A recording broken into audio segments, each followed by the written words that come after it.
Assalamualaikum warahmatullahi wabarakatuh. Saya Salsabila Dewi Anastasia, nomor 26 dari kelas 10 Farmasi, ingin menyampaikan materi tentang pengertian resep, salinan resep, dan dosis. Resep adalah permintaan tertulis seorang dokter, dokter gigi, atau dokter hewan yang diberi izin berdasarkan peraturan perundang-undangan yang berlaku kepada apoteker atau pengelola apotek untuk menyediakan dan menyerahkan obat-obatan bagi penderita. Resep selalu dimulai dengan tanda buka R, yang artinya resip atau ambillah. Di belakang tanda ini biasanya tertera nama dan jumlah obat. Umumnya, resep ditulis dalam bahasa Latin. Suatu resep yang lengkap harus memuat hal-hal berikut. 1. Nama, alamat, dan nomor izin praktik dokter, dokter gigi, atau dokter hewan. 2. Tanggal penulisan resep, nama setiap obat atau komposisi obat. 3. Tanda buka R pada bagian kiri setiap penulisan resep.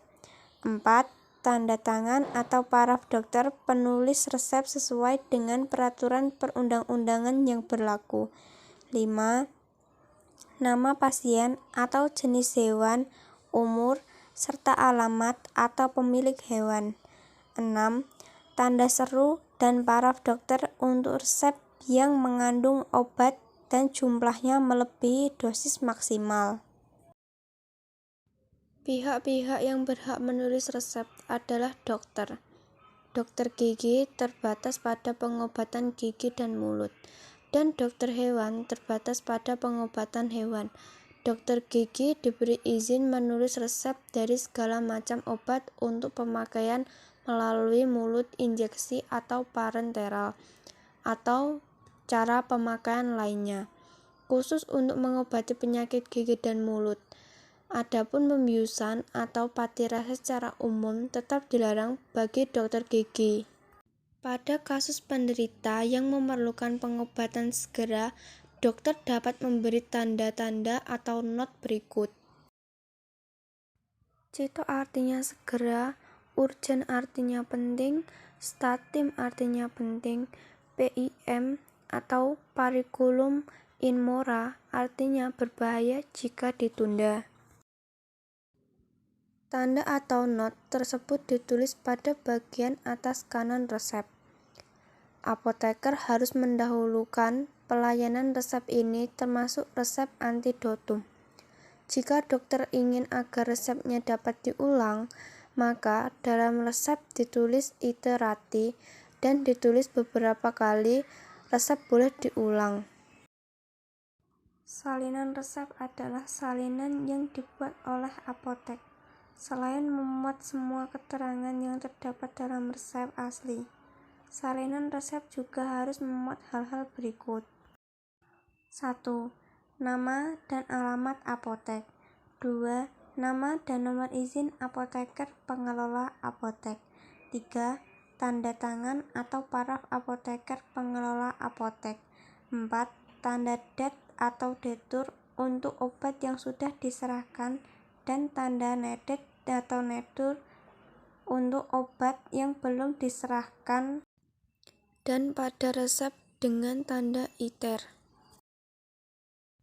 Salinan resep hanya boleh diperlihatkan kepada dokter, penulis resep, atau dokter yang merawatnya sekarang, penderita sendiri, dan petugas kesehatan atau petugas lain yang berwenang menurut perundang-undangan yang berlaku. Apoteker, pengelola apotek, mengatur resep yang telah dikerjakan menurut urutan, tanggal, dan nomor urut pemberian resep.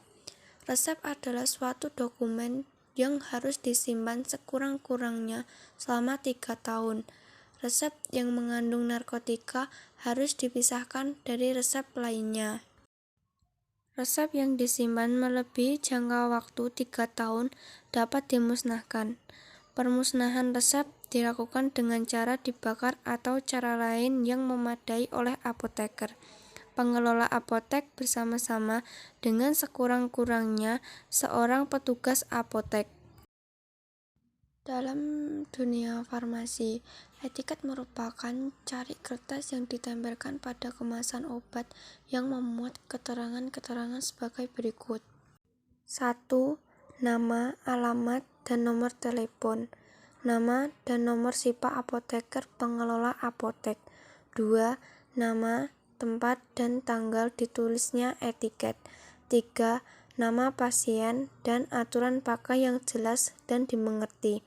4. Paraf pembuat obat. Selain etiket, jika dianggap perlu bisa ditempelkan juga kertas peringatan lainnya, seperti kocok dahulu atau tidak boleh diulang tanpa resep dokter, dan lain-lain. Sesuaikan aturan pakai dan nama pasien yang tertera di resep dengan di etiket. 1. Etiket putih digunakan untuk sediaan obat yang berkarakteristik sebagai obat dalam. 2. Etiket biru digunakan untuk sediaan obat yang berkarakteristik sebagai obat luar. Definisi dosis atau takaran ialah banyaknya suatu obat yang dapat dipergunakan atau diberikan kepada seorang penderita, baik untuk dipakai sebagai obat dalam maupun obat luar. Ketentuan Umum FI edisi 3 mencantumkan 2 dosis, yakni sebagai berikut. 1. Dosis maksimal atau dosis maksimum berlaku untuk pemakaian sekali dan sehari. Penyerahan obat dengan melebihi dosis maksimum dapat dilakukan dengan membubuhi tanda seru dan paraf dokter penulis resep. Diberi garis di bawah nama obat tersebut atau banyaknya obat yang hendaknya ditulis dengan huruf lengkap. 2. Dosis lazim atau usual dosis merupakan petunjuk yang tidak mengikat tetapi digunakan sebagai pedoman umum atau dosis yang biasa atau umum digunakan. Macam-macam dosis. 1. Dosis terapi atau dosis medisinalis adalah dosis atau takaran yang diberikan dalam keadaan biasa dan dapat menyembuhkan si sakit. 2. Dosis maksimum adalah dosis atau takaran terbesar yang dapat diberikan kepada orang dewasa untuk pemakaian sekali dan sehari tanpa membahayakan. 3. Dosis tokisa adalah dosis yang menyebabkan keracunan tidak membawa kematian. 4.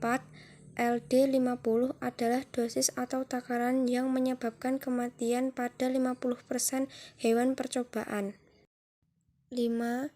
LD100 adalah dosis atau takaran yang menyebabkan kematian pada 100% hewan percobaan. 6.